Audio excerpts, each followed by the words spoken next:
అక్కడే ఉండు.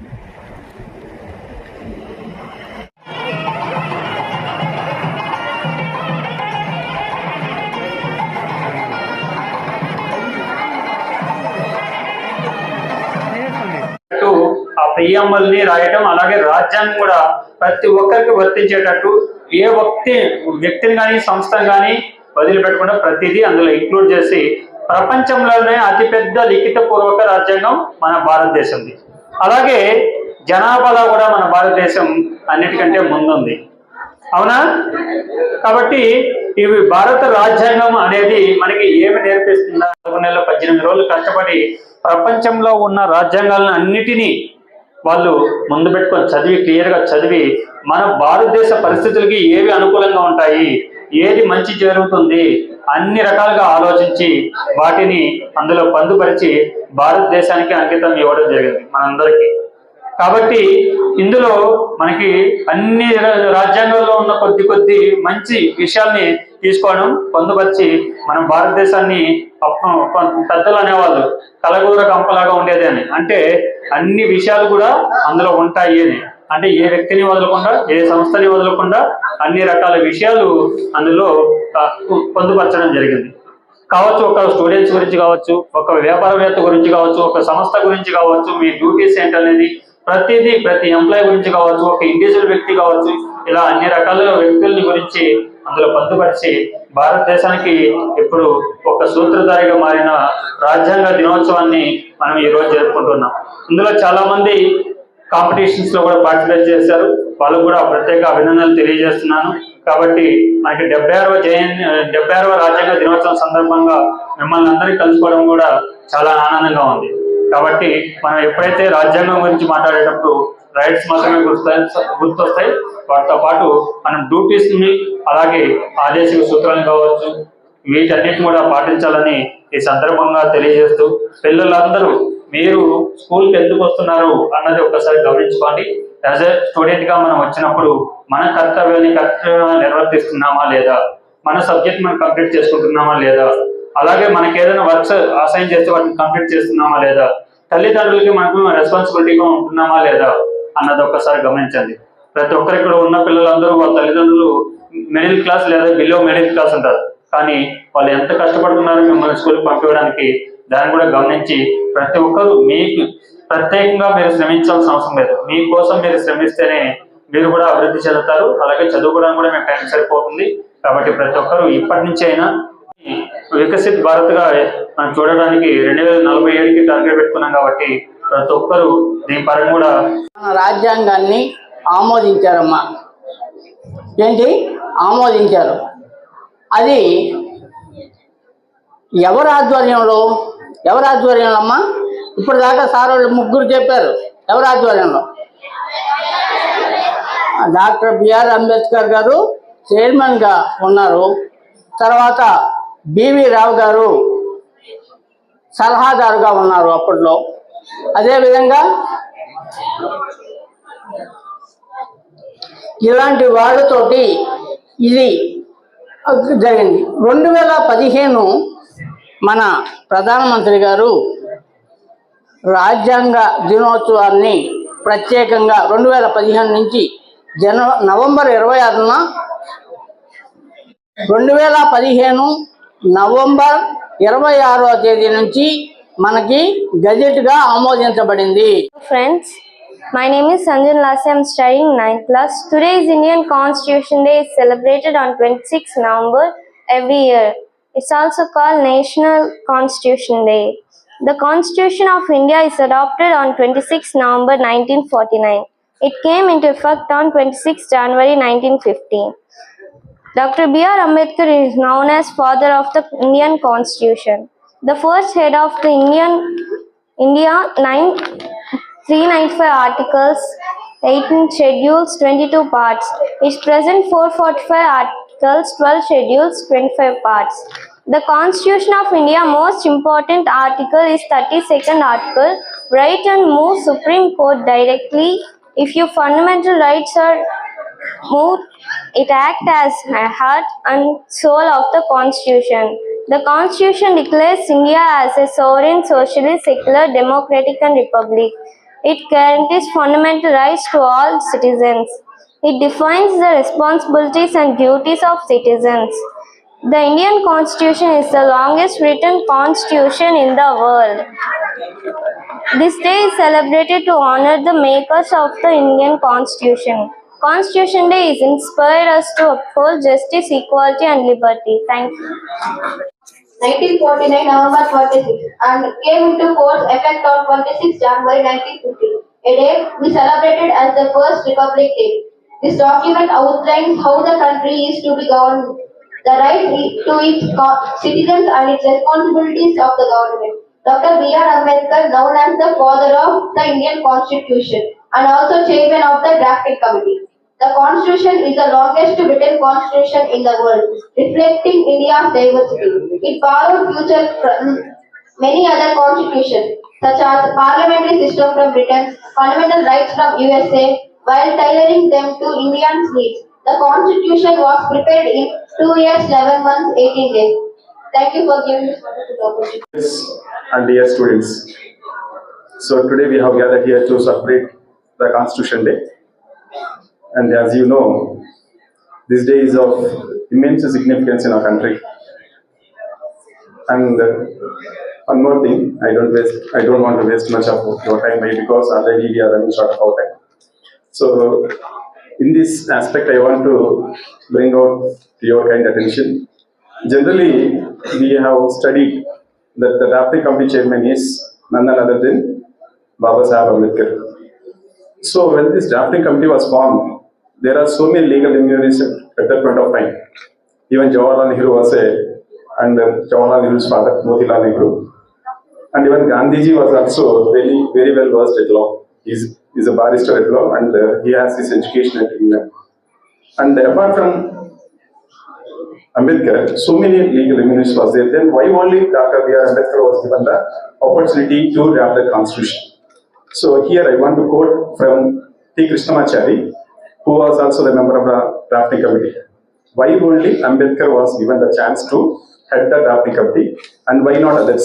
He has brought out very kind reply. You know that our constitution was adopted on 26 November 1949. That was the day all the Constitution Assembly members, that is the members who are elected indirectly by the people, were assembled in Central Hall in Delhi. And they came out and they completed the Constitution and all the people have signed in the Constitution. And there was small debate, like, means thanksgiving for the Ambedkar. Here he says, like, I want to quote you, I will just quote from the T. Krishnamachari, who was also the member of the drafting committee. He says, like,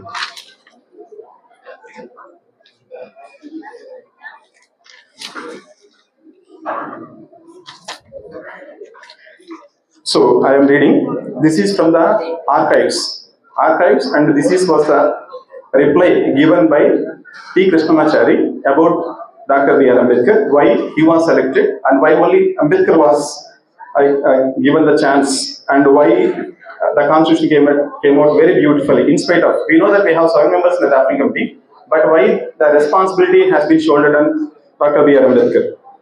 The President of India, even the first President of India and the President of the Constitutional Assembly, Dr. Rajendra Prasad, he says about Dr. B.R. Ambedkar, I quote, I have carefully watched the day-to-day activities from the presidential seat. Therefore, I appreciate more than others how much dedication and vitality this task has been carried out by the drafting committee and by its chairman, Dr. Bhimrao Ambedkar in particular. We never did a better thing than having Dr. B.R. Ambedkar on the drafting committee and selecting him as a chairman. So this is the reward, this is the way Ambedkar was glorified by the people at the last day of adopting this constitution in the Parliament Central Hall, New Delhi. And at the same time, as I told you, T. Krishnamachari, who was also the drafting committee member, he also speaks about Dr. Baba Saheb Ambedkar.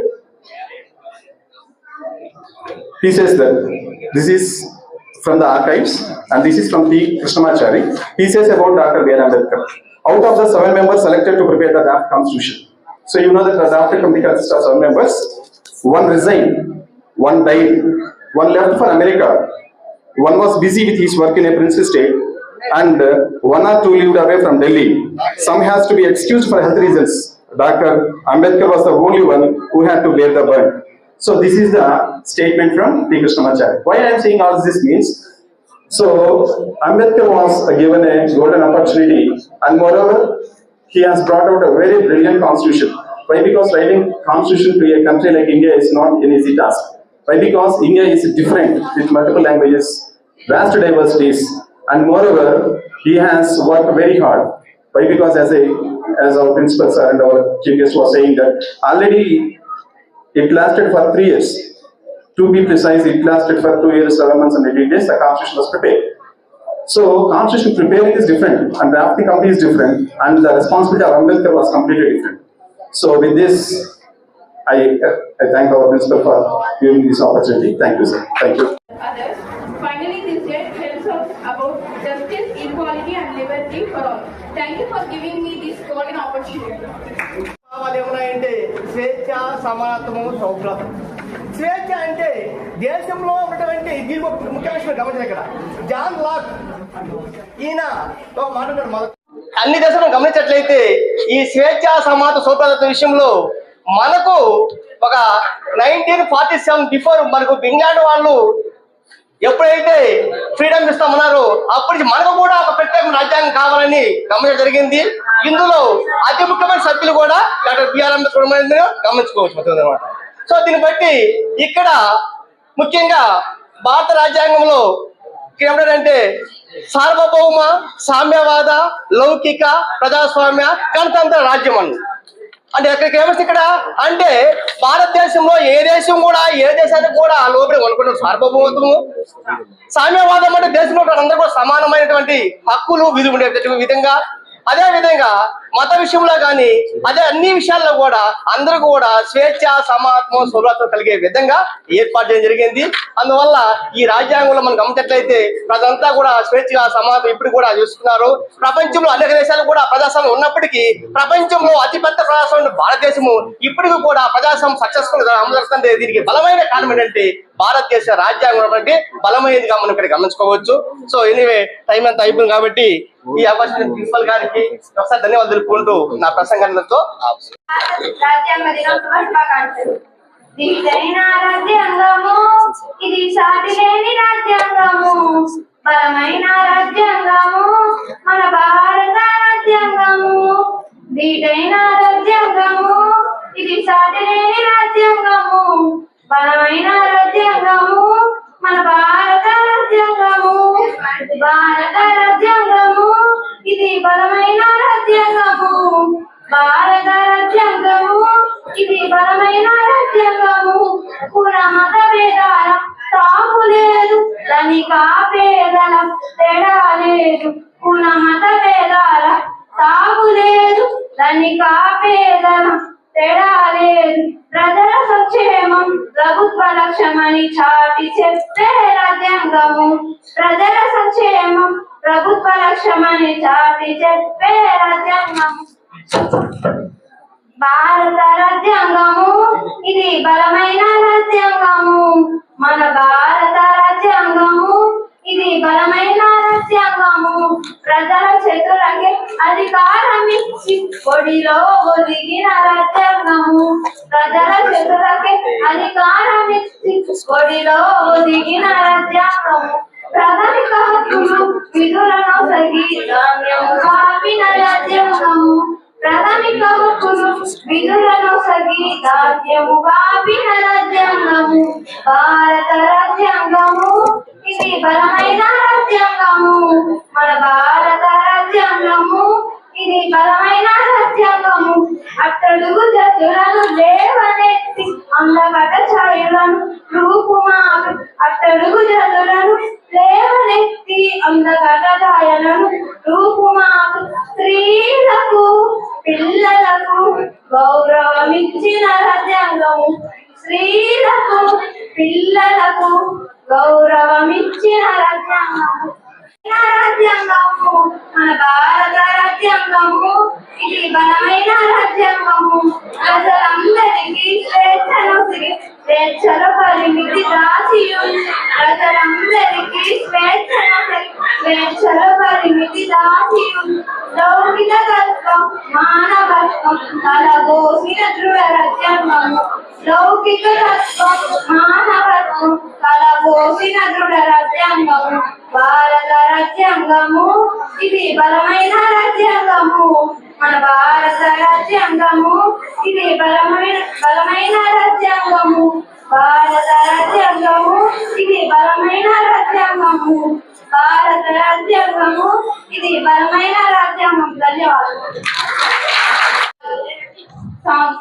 ఈ జెండా పసిపోసి చిరునవ్వురా దాస్య సంఖ్యలు తెంచిందిరా ఈ జెండా మరుల తుది సాధన రక్త తిరగాలు తిత్తిందిరా వీర స్వాతంత్ర పోరాట తొలి పిలుపురా మన వెలలేని త్యాగాల తన చరితరా తన చదువాలతో కోరు నేర్పిందిరా ఉరి కొయ్యల్ని ఉయ్యాల చేసిందిరా ఆ తెల్లోడి గుండెల్ని తొలి చేసిన అమ్మురా వందే మాతరం మనదే ఈ తరం వందే మాతరం పలికే ప్రతితరం ఈ జెండ పసిపోసి చిరునవ్వుర దాస్య సంఖ్యలు తెంచిందిరా ఈ జెండా మరుల తుది శాసనం రక్త తిలకాలు దిద్దిందిరా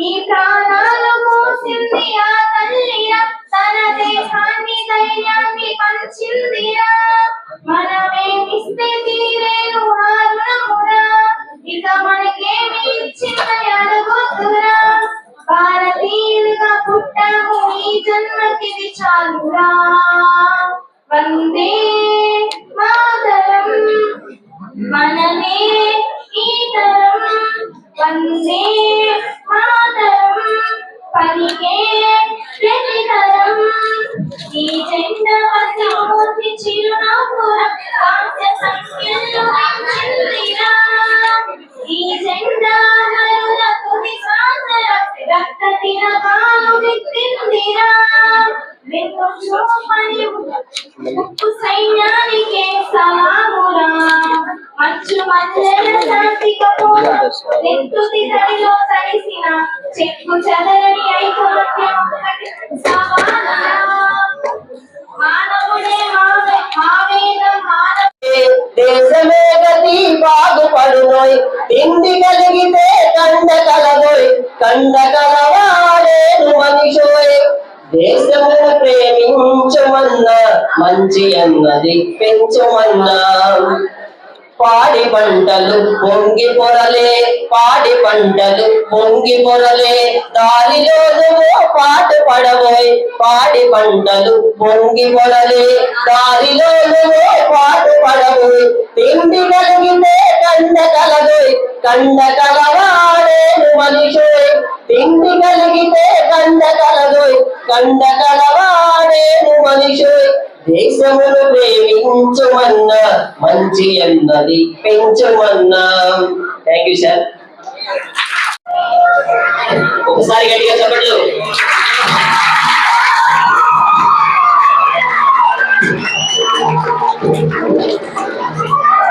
ఇది మేడం మేడం మీరు కూడా రావాలి.